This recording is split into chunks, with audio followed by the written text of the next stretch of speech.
sunny days caress our skin when we begin to thaw. Hello everyone, welcome back to my channel. This is Chef Zoe, and today I'm going to be taking you on another basic cooking technique series. This cooking technique, I think everybody thinks is not something they need to know, because yes, smoking, you rather just buy your smoked fish from the market or your smoked meat from the market when you want to use for your soups and stuff like that. But let me show you a whole different part of smoking that is actually delicious and very interesting. Anyways, what is smoking? Before we go any further, if you haven't subscribed, please subscribe, hit the like button, hit the notification bell so that you get to be notified when I share more cooking videos, more lifestyle videos. I'm just going to be giving a mix. Like if you watch my last video, you know that I'm saying I'm going to mix things up here. We're not just going to be cooking, we're going to be sharing every single thing. So please do that. Encourage me, encourage my community. Thank you so much. And now we'll go on to what smoking is. Smoking is a method of exposing food to smoke to either preserve it, brown it, or add flavor. The part of smoking that we have here is the preservation part. That's why you go to the market and you find smoked fish, and man, the flavor that smoked fish adds to your soups, to your stews, even to your jollof rice is so amazing. It's one of my favorite things to add to my sauces. Smoked fish, smoked meat you can buy off the market, and those ones are already preserved that way. You find that they don't need to store them in the fridge or stuff like that.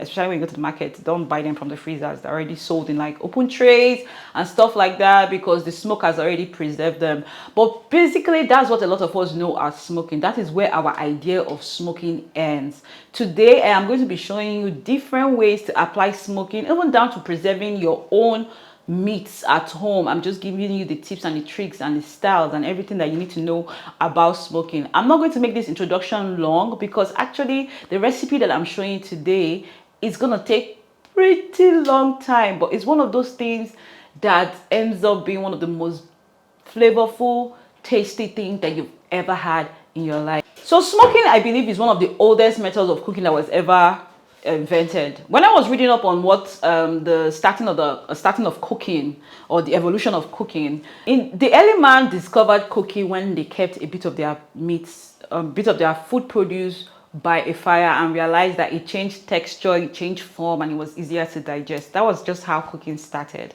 Smoking is basically the same thing. I feel like smoking, after they realized what cooking was, smoking was the next best thing, because you know, either you put something on fire or you store it by the fire. That's why you have a lot of the old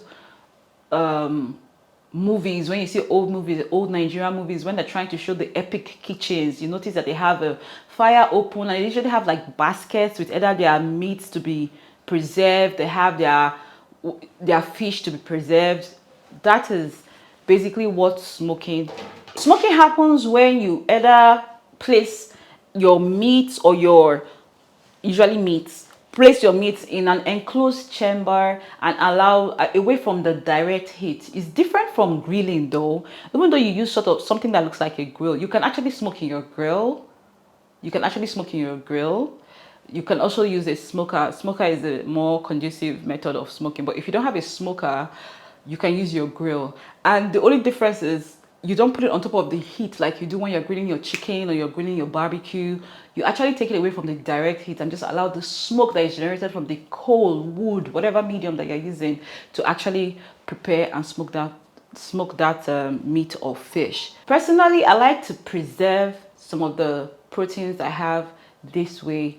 But do you know, have you ever had what they call an authentic Texas style barbecue?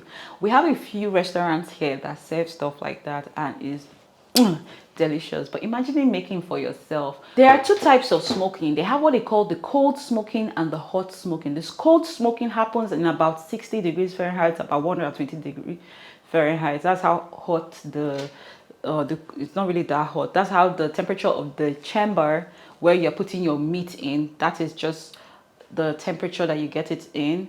So it's like indirect heat, but not so hot, and you place things there for long hours. This method is actually used for preservation, not necessarily for like eating. So you find out that your smoked salmon, I know all of us, I enjoy a smoked salmon inside my sandwich. I enjoy a smoked salmon inside my salads. This is the method they use to prepare stuff like cold salmon. This method, cold smoking, is also known as curing. You can use to cure your beef, your fish, whatever you want to cure. It takes a longer time, sometimes days, to actually prepare, depending on the size of the cut. So this is not what I'm talking about today, but I just have to let you know that there's something called cold smoking.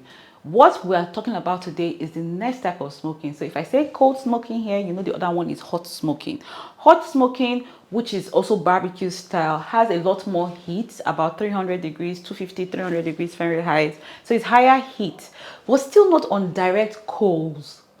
So you get it. So it's just creating hot smoke that would cook your food. It cooks it in a shorter time than cold smoking, but it is still a time, how will I explain it? It's one of those things when they say you don't rush, like good things take time. If that phrase, good things take time, we're definitely talking about smoking, because it's not something that you can get up now and say, hey, make I just enter fire, just smoke. No. You need to actually plan yourself if you're actually going to smoke whatever cuts of beef you're using.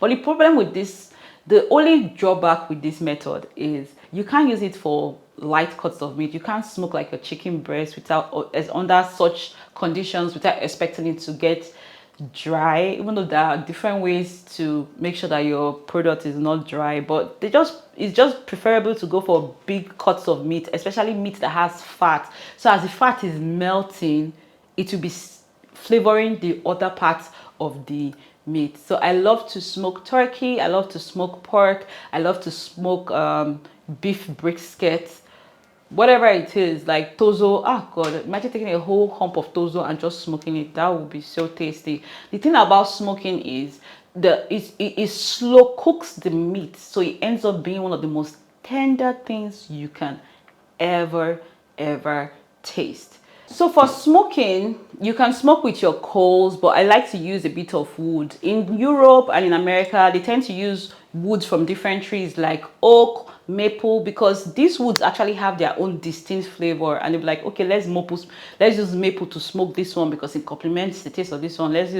We don't really have that luxury here in Nigeria, so I'm just going to be showing you how to smoke with a little bit of coal and a little bit of stick that you can buy from the market. And we're going to make some smoked turkey, and while I am taking you through the process, I'm going to be showing you my smoker, showing you the parts of the smoker. I'm going to show you how to light up the smoker, and I'm going to show you the whole process. I'm taking something that is easy to film, which is a turkey wing, for example, because we need maybe 3 to 4 hours to smoke that.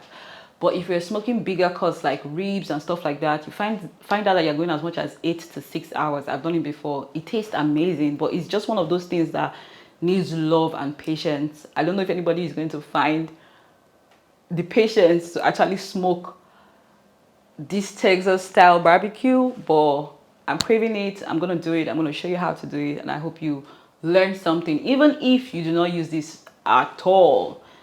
The whole idea of this series is to show you how to make every single thing, so that wherever you walk into, you can confidently know, oh, I know what they're talking about when it comes to basic cooking techniques. And with that, I'm going to show you the recipe, and I hope you enjoy. We have here our already brined turkey wings. I'm going to share the recipe for the brining and how I brined it overnight. What I'm going to do is dry off the excess liquid, and now I'm going to be making my dry rub. The recipe is going to be in the description box below. Just mix it all together and get ready to marinate your turkey wings. I'm going to be using some duck fat. You can use some butter and olive oil, whatever oil you want to use. I'm just putting enough fat around the turkey wings to make sure that the seasoning sticks there and it gets all over. I'm just going to apply my seasoning generously, rub it on the back and on the front, and I'll let it marinate for an hour at least or overnight. This is my grill My grill has a thermometer that makes me know the temperature I'm looking for, and this is a hot box. The grill has a hot box. For smoking, I'm going to be lighting my fires in the hot box, and this is how I do it, with a chimney starter that allows me light up my coal without any chemicals, because the taste of the smoke is what I'm looking for. So I don't want it tasting like fuel or kerosene. I'm just going to add some wood to it and just let that heat up the smoker. Make sure that you're going for white pure smoke. And now it's gotten up to the temperature that I need. I'm going to be adding a tin of water under there, just so that it keeps the turkey moist. I'm going to be placing my turkey in the smoker and I'm going to cover it. I'm going to be smoking for about 2 hours. So right now I'm just going to make my barbecue sauce from scratch. Yes, we're making a Texas barbecue sauce, and all the ingredients will be in the description box below. Just mix all your ingredients together, bring it to a boil, then allow it to simmer for about 45 minutes or till it reduces in size. It's going to look something like this. Blitz it out so all your garlic and onions can blend into the sauce, and it's so good. Every 20 minutes you're going to be spritzing your turkey wings with some melted butter, just to prevent it from drying out too much and infuse more flavor. And this is going to allow you to have a more crispy skin, because that butter is going to cook. Check your temperature and just cover that every 20 minutes. So this is after about an hour 30 minutes. I'm going to be adding my barbecue sauce. I think my temperature at this point was about 140 degrees Fahrenheit. So I'm just going to be adding some barbecue sauce. This is going to cook for maybe another 20 to 40 minutes, depending on how your doneness you want it to be. So it's all up on you. At this point it's about 150, so I covered this for about 30 more minutes, 40 more minutes, and this is what it looked like. It has a nice glaze to it. It was fully cooked. If you pressed it, the liquid was running clear and it was so tender. And that is how you make a smoked Texas barbecue turkey wings.